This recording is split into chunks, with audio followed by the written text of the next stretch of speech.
ያው ለሁሉም ጊዜ አለው አይደል? ለሁሉም ጊዜ አለው። በነገራችን ላይ አንተም ስለምትጠይቀኝ በጣም ደስተኛ ነኝ። እኔና ግሩም እንግዲህ በጣም ያለን ቅርበት በጣም እጅግ የቀረበ የሚባል ነው።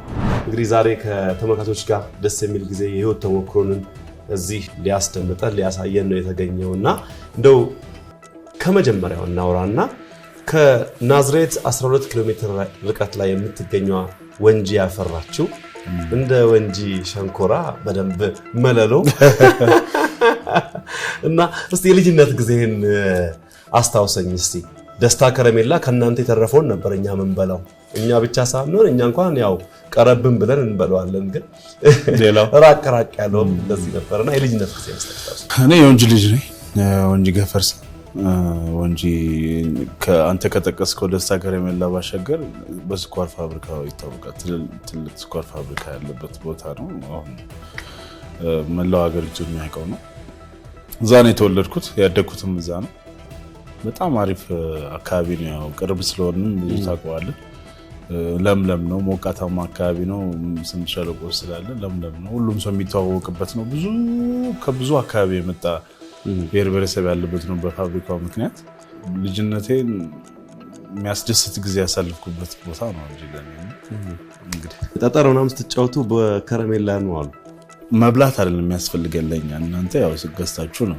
እኛ በአጠገቡ ስታልፍ ፋብሪካው ኃይለኛ ሽታ ነው ያለው፣ ፍሌቨሩ ማለት ነው።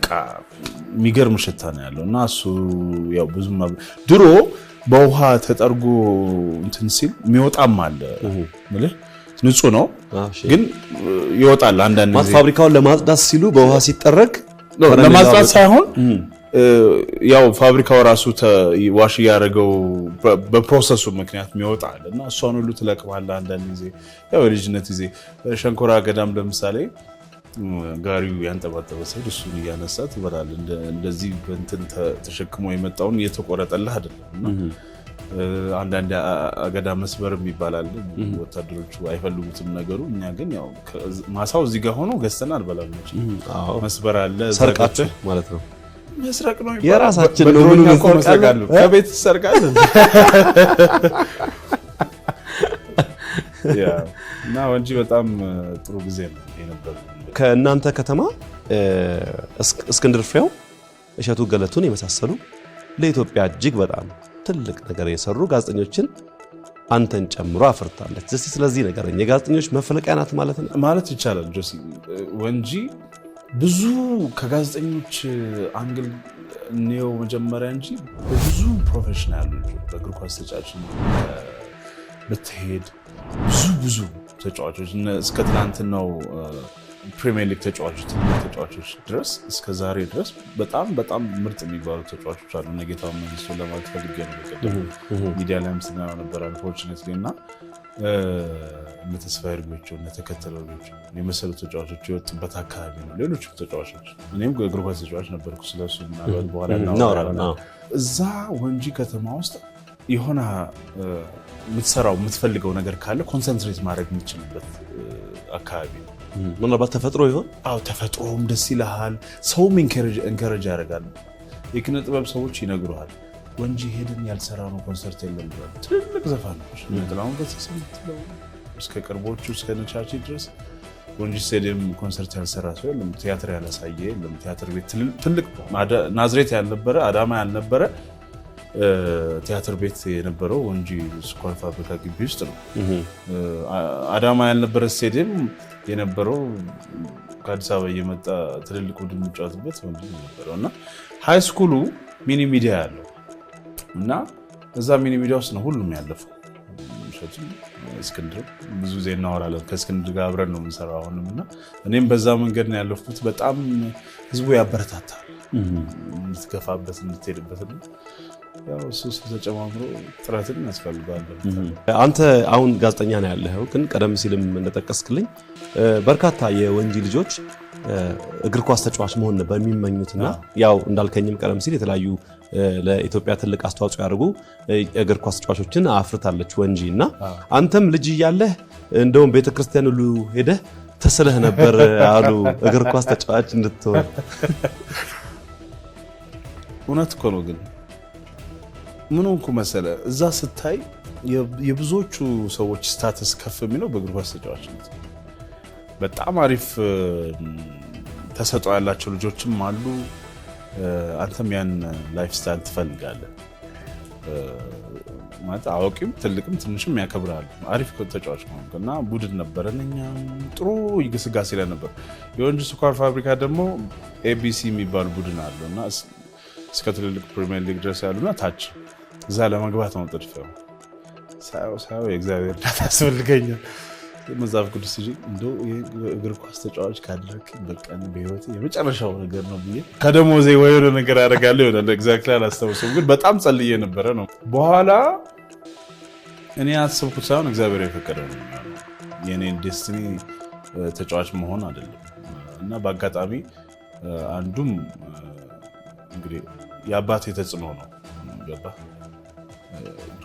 እግር ኳስ ተጫዋች መሆን አንድ ነገር ሆኖ ተምረን የሆነ ነገር ቦታ እንደርስ ይፈልጋል። አባቴ ነጋዴ ነው የነበረው፣ ትልቅ ነጋዴ ነው የነበረው። በጣም የምንወደው ነው። በሰፈሩ የተከበረ ነው። እስከ የመን ድረስ የሰንጋ ከብት ማደለቢያ ነው ኤክስፖርት የሚያደርግ ነው እና ያሱ ተጽዕኖ ነው ገባ ኳሱን ተወውና ግድ የለም በዚህ ጋር ብትሄድ ደስ ይለኛል። ትምህርትን ተማርና በዚህ ጋር ብትሄድ ደስ። ስለዚህ አንደኛ ተመታው። ድሮ የብሎን ታኬታ ይባላል አሁን ይኖር አላውቅምና የብሎን ማለት ብሎን አለው ማለት ከታች እኔ በዚህ አጋጣሚ የምነግርህ ከኢትዮጵያ ልጆች ኳስ ተጫወት ያደገ ልጅ ቢኖር እኔ ነኝ። እንደው እኮ ያው ለሰው ነገር ማቀው ነገር የለም ብለህ ግን ማለት እኛ ብዙ ጊዜ ኳስ የምንጫወተው አዳማ እየመጣን ነው። ግጥሚያ ሲሉ ትልልቅ ከዚች ከበረኪና ዕቃ ዋንጫ እስከ ትልቁ ዋንጫ ድረስ እንጫወት ነበር እየመጣን። በመሳ ሁሉ ተጫውተን እናውቃለን። ዋንጫው ተሰበረ ተብሎ በቃ ጠርታችሁናል በመሳ ማለት ጠርታችሁናል። እዛ ኑር ገበያ ናዝሬት ሽሮ ቤቶች ምናምን ነበሩ። የተበሉት ልጆች ዋንጫው ተሰበረ አሉ። ግን ሰርቀውት ነው ይመስለኝ ራሳቸው መስጠት ስላልኩ መሳኛ ካፕቴን እኔ ተከላካይ ነኝ። ካፕቴኑና አሰልጣኞችን ሽሮ ጋብዘን ኑር ገበያ ወደ ከጫውተን ነው የመጣ ነው። ሽሮ ቤቶች ምናምን ነበሩ። ሽሮ ቤቶች ነበሩ ከኑር ገበያ ፊት ለፊት ትልልቅ ቃሪያ ያለበት ይሄን ያክል ቃሪያ ያለ ገባ አንቴና ነው ይመስል መኪና ላይ ብታደርገው እንደዚህ እሱን እንትን አድርገን በቃ ሌሎቹ ይጠብቋል። ምንም ችግር የለም። እንዳሆነው አይደለም ገባ ወጪ አውጥተን ነው የመጣ ነው። ከወንጂ 50-60 ሳንቲም ከፍለን በባስ እንግዲህ አስበው እና ግን እኮ ተጫውተሃል አይደል እንዴ? ማለት ለወንጂ ስኳር ፋብሪካ ተጫውተሃል? ነው ወንጂ ሲ ቡድን ነበረ። እዛ ድረስ ደርሻል። ከዛ በኋላ ነው የተመጣው። ግን መመታቱ ዝም ብሎ ሰበብ ነው እንጂ በቃ አሁን አባቴ ማስደሰት ስላለብኝ አንደኛ ጋዜጠኝነቱንም እወደዋለሁ። ስለዚህ በትምህርት ነው እሱ የሚገኘው። ስለዚህ በጋዜጠኝነቱ ትምህርቱና ጋዜጠኝነቱን አገጣጥሞ መሄድ ይቻላል። ኳሱን ለጊዜው ተው ተባለ ቀረ በቃ።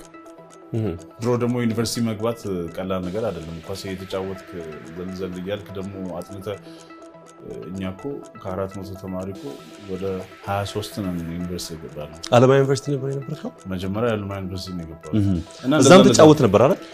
ሙሉ 4 ዓመት ሙሉ ተጫወት። አለማ ባይገርም ኳስ ስንጫወት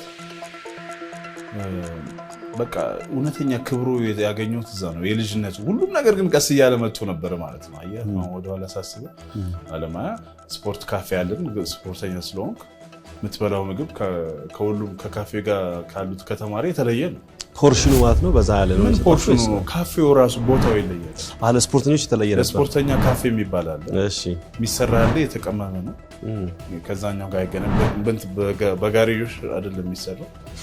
ግን አንዳንድ ጓደኞቻችን መቼም እንዳይቀየሙ ብለን በዳቦ ምናምን ያርግን ይዘን እንመጣና እንመግብ ነበር። ወተት ነበር በየቀኑ። ስለዚህ እናንተ ራሱ ተቀልቦ ነበር። ሌላ ተማሪ ሻዩ ራሱ ለየት ያለ ነው። በጣም ጥሩ ጊዜ ነበር። 4 ዓመት ተጫውቻለሁ። በዚህ የ6 ዓመት ጉዞ ይመስለኛል እና ምን ያህል ሀገራትን የማየት እድሉ ገጠመህ? ብዙ ሀገር ነው የሄድከው። እንደው በቁጥር እንኳን ከ40 ምናምን በላይ ይሆናል። አብዛኞቹ አፍሪካ ሀገራት ናቸው። እኔ ከአፍሪካ ሀገራት እንግዲህ ያልሄድኩባቸው ጥቂት ናቸው። በተለይ ወደ ኖርዝ አፍሪካ ያሉት ናቸው የተወሰኑት እንጂ ሁሉንም ሀገራት ሄጄ ሰርቻለሁ። ኮንጎ በነበርክበት ጊዜ ግን በጣም አስቸጋሪ ጊዜያትን ያሳለፍከው የሚል ነገር ሰማሁ። አሁን እሱ ማውራት አለብን። ምን አለበት? አንድ ጊዜ የሎርድስ ሬዚስተንስ አርሚ የሚባል አለ።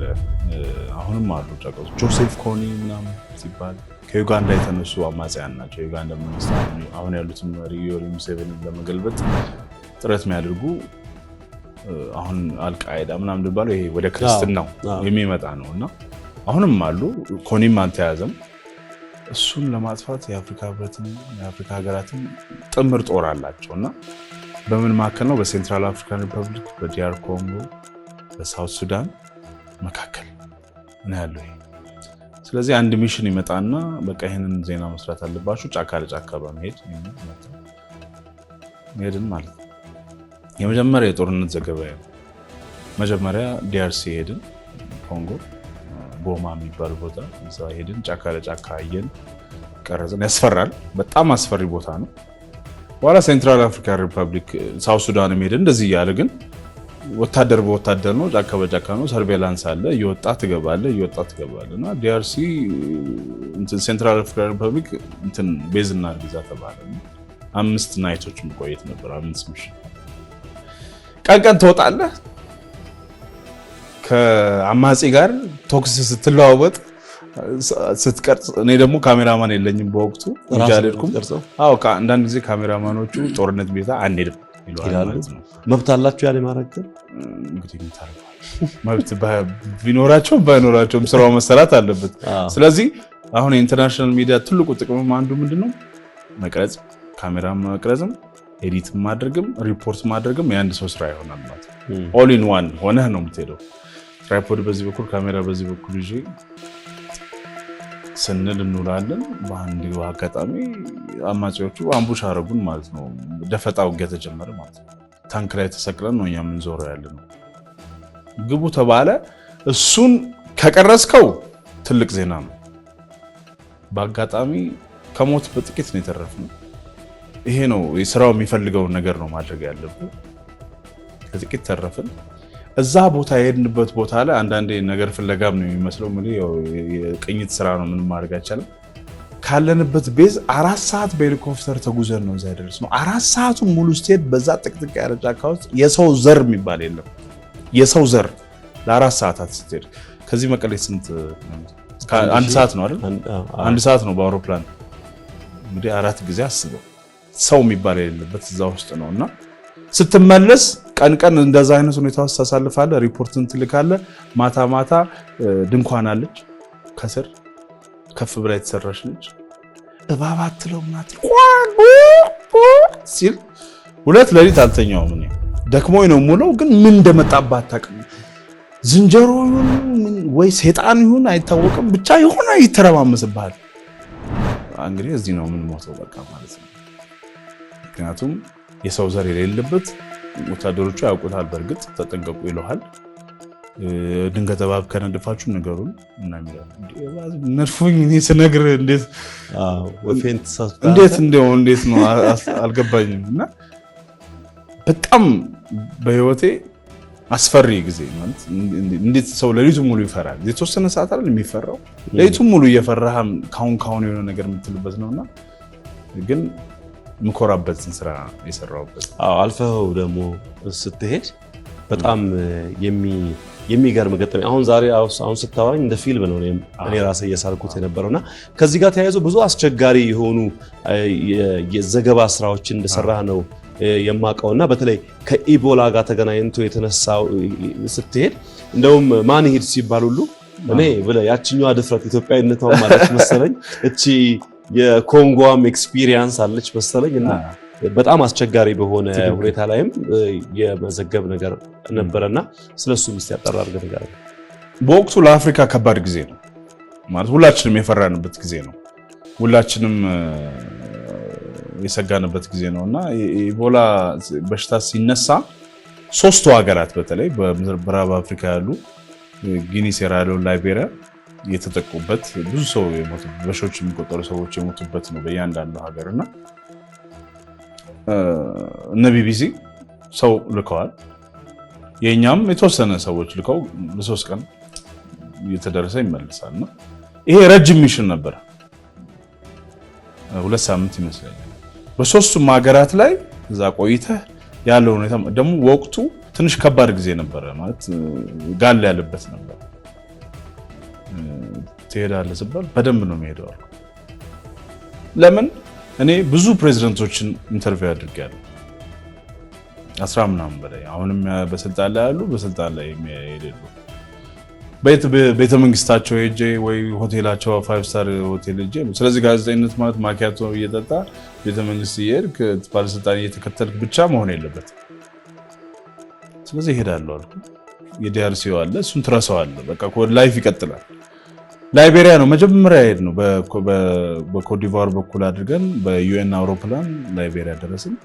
ላይቤሪያ አውሮፕላኑ ካረፈበት ጊዜ ጀምሮ የስጋት የምጥ ጊዜ ነበር ማለት ማንም ሰው ማንንም አይጨብጥም፣ ማንም ሰው ማንንም አያናግርም፣ በትንፋሽ የሚተላለፍ ይመስል እዛ ሰው ሲሞት ሰው ዛሬ ሆስፒታል ሲገባ ታየዋለህ፣ ነገ ይሞታል ወይም በዛ በሰዓታት ውስጥ ይሞታል። ብሊድ ሲያደርግ ሲደማ ታያለህ። በጣም አስቀያሚ ጊዜ ነው። ነገር ግን እኔ ሄጄ ቅድም እንዳልኩ ላይቤሪያ መጀመሪያ ስቶሪ የሰራሁት አብዛኛው የዓለም ሕዝብ ላይቤሪያ ውስጥ የኢቦላ በሽታ ተጽዕኖዎች ወይም ደግሞ ጉዳቶችን አይቷል። ምንም ሌላ ነገር አያስፈልግም። እኔ ሄጄ ምንድነው መስራት ያለብኝ? ተመልካችንም አድማጭንም ለማግኘት። ሁለተኛ የራሴ ማስተሳሰብ አለ፣ ኃላፊነት የሚሰማው ነገር መስራት አለብኝ። ሳይ ኑሮ በተቻለ መጠን ኖርማል ኑሮ ለመኖር ይሞክራሉ ሰዎች። ፈልገውት የመጣ ነገር አይደለም። ሀገሬም ቢሆን እንደዛ ነው የሚሰማው። ሄድኩኝ። አንድ ሞተር ሳይክል የሚገጣጥም ሰው አለ። ሞተር ሳይክል ብዙ ለትራንስፖርትም ለሰርግም ለምንም ሞተር ሳይክል ነው የሚጠቀሙት፣ በደንብ ነው የሚጠቀሙት። እሱና አንድ ደግሞ የነ ጆርጅ ዌይ ሀገር ነው እግር ኳስ ይመለክበታል። ህፃን ልጅ አለ ኳስ ተጫዋች መሆን ይፈልግ መንገድ ላይ ኳስ ይጫወታል። አየኋቸው ሁለቱ። ይሄ እኮ የላይቤሪያ የተስፋ ታሪክ መሆን ይችላል። ምንም እንኳን አሁንም ጨለማ ውስጥ ቢሆኑ ይሄ የተስፋ ታሪክ መሆን ይችላል። ሰውየውን አናገርኩት፣ ልጁንም አመጣሁት። ስቶሪው መጨረሻ ምን ሆነ መሰለ? ላይቤሪያውያን ይሄ ልጅ ሳይክል እየሰራ ኑሯችንን ለመጠገን እየሞከረ ነው። ምንም እንኳን እንደዚህ አይነት ጉዳት ብንሆንም ነገ በእግዚአብሔር ቸርነት እናልፈዋለን እያለ ይናገራል ማለት ታሪኩን። እኔም እንደዚህ ሆነ ላይቤሪያ ምንም እንኳን እንደዚህ ብትሆን እንደዚህ አይነት ሰዎች አሉ። ከዛ ከልጁ ጋር ኳስ መጫወት ጀመርን። ዜናው ላይ ምናልባት ካገኛችሁት ዩቲዩብ ላይ ማሳየት ይቻላል። ኳስ የተጫወትን ይሄ ልጅ ልክ እንደነ ወያ እንደሌሎቹም ምንም እንኳን ሀገሪቷ አሁን ያለችበት ቢሆንም ነገ ተስፈኛ እና እኔ ሳድግ እንደዚህ መሆን ነው ፈልገው ይላል። በጣም የሚያሳዝን ልጅ ነው። አስበው፣ በዛ ሁሉ ጨለማ ውስጥ ትንሽ ብርሃን አለች ማለት ነው። የብርሃኑን ታሪክ ነው እኔም እየሳበኝ ነበር። በጣም ብዙ ሺህ ተመልካች ያገኘ ነው። ከዛ ውጪ ሪከቨሪ ሴንተሮቻቸውን የሞቱት ላይ ሳይሆን መዳን የቻሉት ላይ የሰራ ነው። እንደዚህ እያደረግን ከባድ ቢሆንም ለኛ የሚያስቅም ነገር አለው። በእርግጥ ከሚያስቀው አንዱ ልንገር። ላይቤሪያ ካሜራማን ነበረኝ አብሮኝ ሄደ። ኢትዮጵያ ልጅ ፍርሃት ቆሞ ይሄዳል ማለት እሱ ነበር። ሰው ልክ ቀርጸን ስንመጣ ቶሎ ብሎ ያችን ነገር ምናምን አለች አይደል ዲኦክሲደንት እንትና አንቲ ምናምኗን አንቲባክቴሪያ እሷን ነገር ያደርጋል። ሩም ይገባል። አይበላም፣ አይጠጣም፣ ሰው አያናግርም ለቀናት። መጨረሻ ዕለት ከእያንዳንዱ አሁን ከላይቤሪያ ወጥተን ወደ ጊኒ እንሄድ ነውና ወደ ጊኒ ስንሄድ ዩኤኖቹ ክሊራንስ ይሰጠዋል። አየህ ነፃነት እንዴት እንደሚነጠቅ። ክሊራንስ የሚሰጡት ቴምፕሬቸር ተለክቶ ነፃ ነውና ወደሚቀጥለው ሀገር መሻገር ይችላል ነው። በአጋጣሚ ሲለኩት ቴምፕሬቸሩ ከኖርማል በላይ 40 ምናምን አሰብ አበደች። አይዛ ስክሪኑ ጎሰዱ ረባከ ግሩም እንዴት ነው ይሄ ነገር? እኔ ከልጁ ላይ እንደው ከቤተሰቤ ላይ ከሚስቴ ላይ ይላል ማለት ነው። አረ ችግር የለም። እኔ ደግሞ ማለት እውነት ላይሆን እንደሚችል ነው። ፍርሃቱ ራሱ እኮ ቴምፕሬቸሩን ጨምሯል። እሱ ነው እኮ ድጋሜ ሲለካው አሁንም 40 ነው። በቃ እኔ ሳቄን መቆጣጠር አቃተኝ። ያ ጊዜ አስፈሪ ጊዜ ነው ለሱም ለኔም ለሁላችንም። ግን ያው ማሽኗ አለችለካ መጨረሻ ላይ ማሽኗ ራሷ ነው ኢቦላ ያለባት ብዙ ሰው ይልኩባታልና በኋላ ነፃ ተብሎ ክሪያሩ ለረጅም ጊዜ እዛም ጊኒ ነበር በጣም ክፉ በሽታ ነበር። አንዳንድ ምስሎችን እኛም ዜናዎቹ ላይ አሉ ስታያቸው የሰው ልጅ ምን እንደዚህ ሆነን ምናምን በጋራ ሆነን በጣም ጠንካራ ነን። ግን የሆነ መጥፎ ነገር በመጣ ጊዜ እንዴት አይነት ከባድ ነገር ብዙ ነገሮቻችን እንደሚያናጋ የምታይበት ተስፋው እንዳለ ሆኖ እውነቱ መረሳት የሌለበት ነውና እኔ በስራዬ በእነዚህ 3 ሀገራት በላይቤሪያ፣ በጊኒ፣ በሴራሊዮን የሰራሁት የኢቦላ ታሪክ በአካል ተገኝቼ መኮራበት ነው። በጣም የሚያስደስተኝ ነው። ዓለም አቀፍ ጋዜጠኝነት ማለት ቅድም እንዳልኩ የ5 ስታር ሆቴሉም እንዳለ 5 ስታር ፕሮብለም ችግርም እንትልበሉና እንደዛ ነበረ በወቅቱ። እንግዲህ ጋዜጠኞች ሁሉ ኃላፊነት አይሰማቸውም ማለት አይደለም። እኔ እንደዛ ስል በሌላ አማርኛ ሁሉም ጋዜጠኛ ደግሞ ኃላፊነት ይሰማዋል ማለት ነው። አንዳንድ ጊዜ ደግሞ ኃላፊነት ይሰማኛል ብሎ ኃላፊነት የማይሰማውም ጋዜጠኛ አለ። ብዙዎች ጋዜጠኞችን የማውቃቸው ፕሮፌሽናል የሆኑ ለራሳቸውም ክብር ያላቸው፣ ለሚሰሩትም ስራ ክብር ያላቸው፣ ለሀገራቸውም ክብር ያላቸው ብዙ ልጆችን አውቃለሁ። ጋዜጠኝነት እጅግ በጣም የሚያስደስት ስራ ነው። ጋዜጠኝነት ላይ ያሉ ሰዎች በብዙ መስክ ስታያቸው አርአያ ሊሆኑ የሚችሉ ሰዎች ናቸው። ለራስ ሙያ አደላ ትበለኝና ሙዚቀኛ ስላልኩ አንተ ሁለቱም ጋር ስላለ ስለሚመለከት ችግር የለውም። ግን ከወጣት ጋዜጠኞች እስከ ትልልቅ ጋዜጠኞች ድረስ የተረጋጋ ስብዕና ያላቸው አንባቢዎች፣ በሁሉም ቶፒክ ላይ መነጋገር የሚችሉ፣ በሁሉም ቶፒክ ላይ መረዳት የሚችሉ ናቸው ጋዜጠኞች። በተለይ የኛ ሀገር ባህላችንም ስለሆነ ይህንና ባህሉም ተጨምሮ መልካም ሰዎች፣ ጥቂቶች ደግሞ ትንሽ ኮምተር የሚያደርጉ ሰዎችም አሉ። ሁሉም ነገር መኖር ስላለ በዛ መነሻነት እኔ ሪስፖንሲብል ጆርናሊስት ነኝ ብዬ አምናለሁ።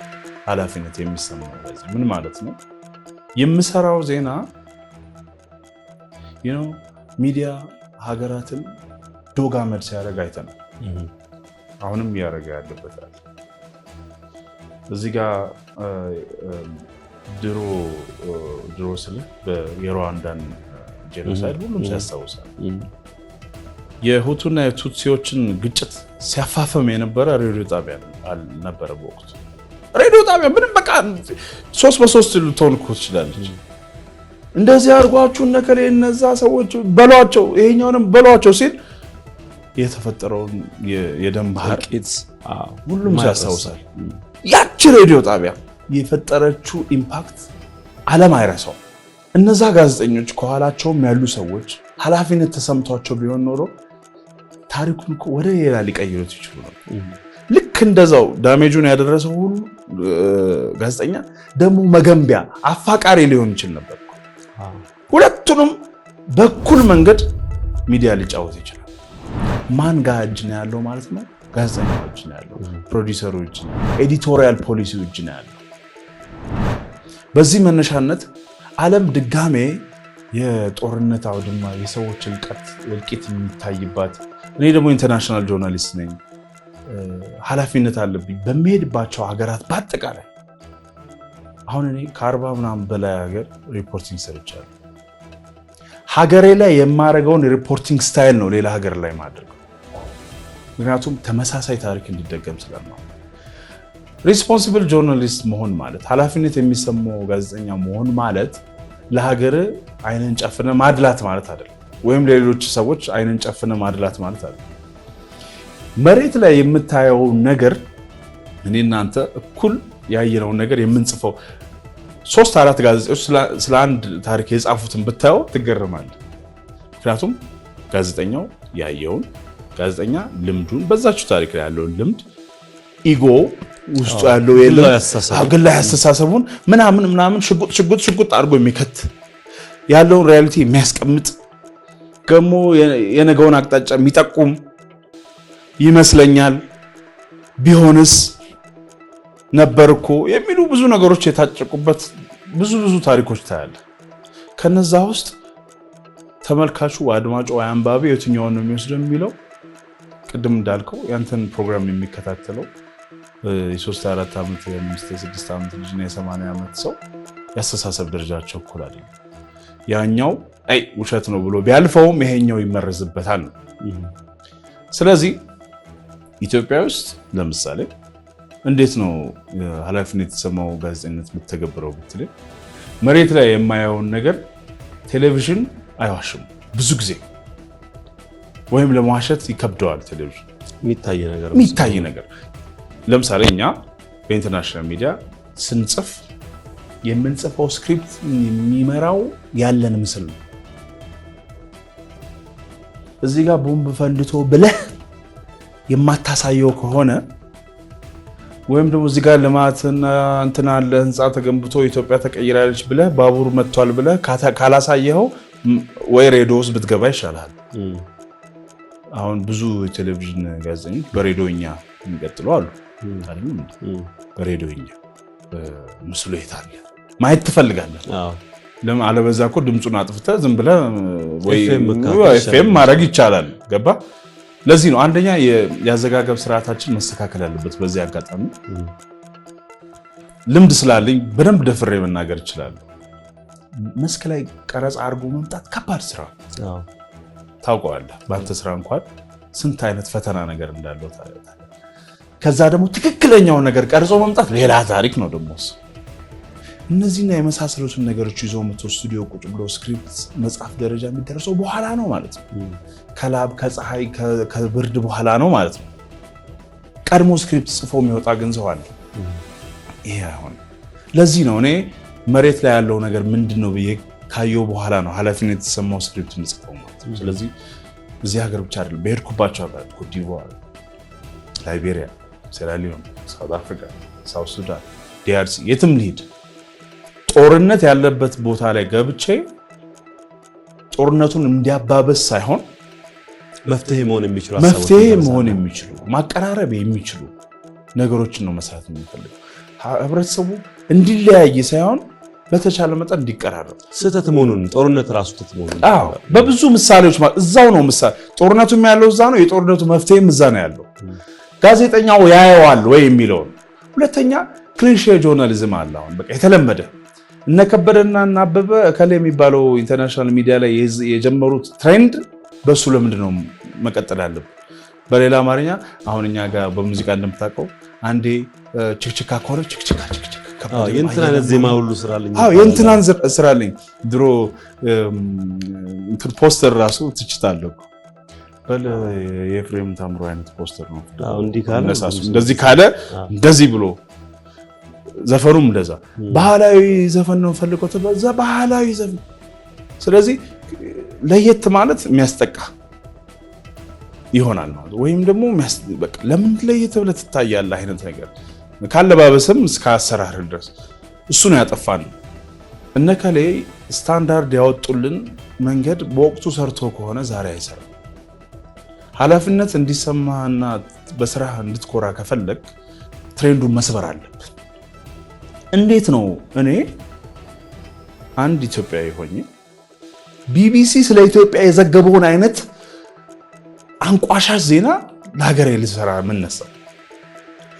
ይሄ ማለት እውነታውን መካድ ማለት አይደለም። እኔ ግን ኢትዮጵያዊ ነኝ። ባህሉን አውቀዋለሁ፣ ስርዓቱን አውቀዋለሁ፣ አካሄዱን አውቀዋለሁ። ምናልባት ችግር ተብሎ የተነሳውንም ነገር መነሻውን አውቀዋለሁ። ስለዚህ እኔ ከዛኛው ከሌላ ሀገር መጥቶ ከጻፈው ጆርናሊስት የተሻለ ሪያሊቲም ከሆነ እውነታውን ማስወጣትም ከሆነ በሚገባ ማስወጣት አለበት። ማስረዳትም ከሆነ በሚገባ ማስረዳት አለበት። አንድ ዜና ብዙ ነገር ስላለው ውስጡ ማለት ነው። ነገር ግን አይ እኔ እሱ የሰራው አይነት ስታይል ካልሆነ የምከተለው ሰው አያምነኝም፣ ሰው አይቀበለኝም፣ ወይም ደግሞ ምንድነው የሚባለው በአራድኛ ጠቆራለሁ። የጣቢያ ውስጥ ፖሊሲ ግን ጣቢያ ፖሊሲ ስላለ አንዴ ለምሳሌ እነ ቢቢሲ ሲኤንኤን የራሳቸው አላቸው አቋም አላቸው። ለምሳሌ ስለ ኢትዮጵያ ኔጌቲቭ ነገር እንዲወራ ከፈለጉ ፖለቲካውን ካልወደዱት ኔጌቲቭ ነገር እንዲወራ ያደርጋሉ። ሲሲቲቪ ሲኤንኤን አያደርግም። ትልቅ ነጥብ ነው ያነሳው። የጣቢያ ፖሊሲ ትንሽ ስናስተካክለው ኤዲቶሪያል ፖሊሲ ይባላል። ማንኛውም ቻናል ኤዲቶሪያል ፖሊሲ አለ ማለት መከተል የሚፈልግበት መንገድ ማለት ነው። ሲሲቲቪ በባህሪው አንዱም የጠቀመኝ ለኔ በባህሪው ለአፍሪካ ለኢትዮጵያ ብቻ ለመላው አፍሪካ ፖዚቲቭ ጆርናሊዝም እንዲተገበር ይፈልጋል። ለምንድን ነው ድሮ በቀደመው ጊዜ ኢንተርናሽናል ሚዲያ በምንመለከትበት ጊዜ አፍሪካ የተፈጥሮ ሀብቷን ያሳየን ማን ነው? የሶማሊያን ጦርነት እንጂ የሶማሊያን የባህር ዳርቻዎች ያሳየን ማን ነው? እንዴት እንደሚያምሩ ታውቃለህ? ሞጋዲሹ ሄደህ እድል ካጋጠመ የሶማሊያን የባህር ዳርቻዎች በውቅያኖስ ዙሪያ ያሉትን ብትመለከታቸው እዚህ ሀገር ላይ ሰላም እንዲመጣ እዛ ሀገር ላይ ሶማሊያ ሀገር ሰላም እንዲመጣ ትጸልያለህ። ምክንያቱም ያጸጋቸው ይሄ ነዳጅ ምናምን ታሪኩን ተወው። ላይቤሪያ በአፍሪካ እጅግ የሚያስደስት ረጅም የባህር ዳርቻ ያለው ሀገር ስለሱ ማን ነገር? ኮንጎ እርስ በርስ ተጫረሱ እንጂ የኮንጎ ሰዎች በፋሽን ከአውሮፓዎቹም እንደሚበልጡ ማን አሳየ? አሁን ኢንተርኔት ውስጥ ገብተህ እንትኖች ሁሉ አሉ፣ ስም ሁሉ አላቸው። ስማቸውን ባጋጠመ የሚለብሱት የመንገድ ላይ ካልሲ ምናምን የሚሸጠው እኮ የሚለብሰው ሱፍ ይገርማል። 13 ሱፍ አለኝ ቤቴ ይላል። እነዚህን የመሳሰሉ አብሮ መኖራችን፣ መሰጋብራችን፣ በጎ ነገራችን ለዓለም የምናበረክተው ከዓለም የምንቀበል ብቻ ሆነን እስከ የኖር ነው። ስለዚህ ምዕራባውያኑ የሚያስቡትን ያንን አስተሳሰብ በሌላ መንገድ ሊያሳይ የመጣ ጣቢያ ነው እያልከኝ ነው? በትክክል። ፖዚቲቭ ጆርናሊዝም የሚባለው ማድላት አይደለም፣ የስቶሪውን ሌላኛው አንግል ማሳየት ማለት ነው። እንዳልከው ቅድም እንዳነሳው ነው። አንተ እዚህ ጋር እሳት ሲነድ አይተህ እሳቱ የነደደው የሆነ ሰው መጥቶ ቤቱን ሊያቃጥሉ ስለፈለገ አንድ ነገር ነው። አይ ቤት ውስጥ ያሉ ሰዎች እንዲሞቃቸው ነው የሚለው ሌላ ጉዳይ ነው፣ ያታየ ጉዳይ ነው። ሌላው ደግሞ ሪያሊቲው አለ፣ እውነተኛው ሪያሊቲ። እሱ ደግሞ ሌላ ስራ ይፈልጋል። ቅድም እንዳልነው ነው፣ መድከም ይፈልጋል። መድከም አለመፈለግና ሪያሊቲውን ለመጻፍ መነሳሳት ሌላ ጉዳይ ነው። ስለዚህ የኛ እኔ የምሰራበት ቻናል ይህን ለመቀየር የመጣ ነው።